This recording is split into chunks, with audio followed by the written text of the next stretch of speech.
যে আজকে তো উপজেলা 23 অক্টোবর উপজেলার এক প্রতিষ্ঠা বার্ষিকী, যে ৬৮,০০০ গ্রাম বাঁচলে বাংলাদেশ বাঁচবে। এটি হুসেন মোহাম্মদ এরশাদের একটা অমরত্ব কাজ, যেটা হ্যাঁ ৬৮,০০০ গ্রাম বাঁচলে বাংলাদেশ বাঁচবে। সেই কারণে বলবো যে এরশাদের যে কাজের অমরত্ব এখানে আজকে প্রমাণিত হয়। এলজিআরডি মিনিস্ট্রি এটা হুসেন মোহাম্মদ এরশাদের আমলে। তো একসময় উপজেলায় শুধু ইয়নো বা থানার ওসি ছিল, আর ক্ষমতাবান কেউ ছিল না।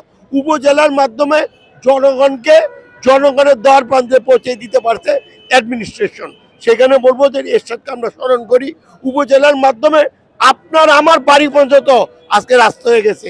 আপনার আমার উপজেলার জনগণ আজকে কাজ পাচ্ছে, চাকরি পাচ্ছে উপজেলার মাধ্যমে।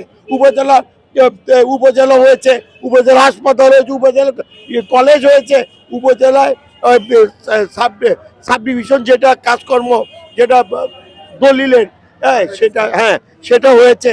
তা সেই কারণে বলবো যে আমরা উপজেলার মাধ্যমে আমরা এরশাদের সেই চিন্তাধারা, এরশাদের যে কাজের অমরত্ব সেটা ধরে রাখতে চাই। আজকে দিনকে বাংলাদেশের জনগণ এই উপজেলাকে স্মরণ রাখবে। আমরাই জাতীয় পার্টি রাষ্ট্রধর্ম ইসলাম দিয়েছি, আমরাই জাতীয় পার্টি পবিত্র শুক্রবারকে ছুটির দিন ঘোষণা করেছি। আমরা জাতীয় পার্টি ইসলামের হেফাজতের মাধ্যমে আমরা কাজ করতে চাই। না আওয়ামী লীগের দোষণ বলা এটা স্বাভাবিক, যেহেতু আমরা আওয়ামী লীগের সাথে একসময় মহাজোট করেছি। আওয়ামী লীগের সাথে নির্বাচন যাই আর না যাই, পক্ষে থাকি আর বিপক্ষে থাকি, এটা তো জনে বুঝাই পারবো না। কিন্তু আওয়ামী লীগ নির্বাচনে থেকে বাদ দিয়ে দিচ্ছে, সেটা আমরা বলতেছি যে এটাও অবৈধ।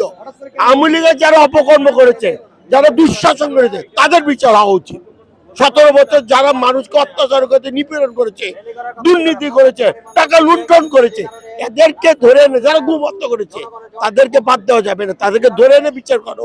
তার মানে এই নয় যে একটা জাতীয় রাজনীতি যারা স্বাধীনতা আন্দোলনে যারা যে দেশ স্বাধীন করেছে তাদেরকে একটা আওয়ামী লীগের মতো সংগঠন বা জাতীয় পার্টির মতো একটা সংগঠন বা বিএনপির মতো একটা সংগঠন এদেরকে বাদ দিয়ে দিবে।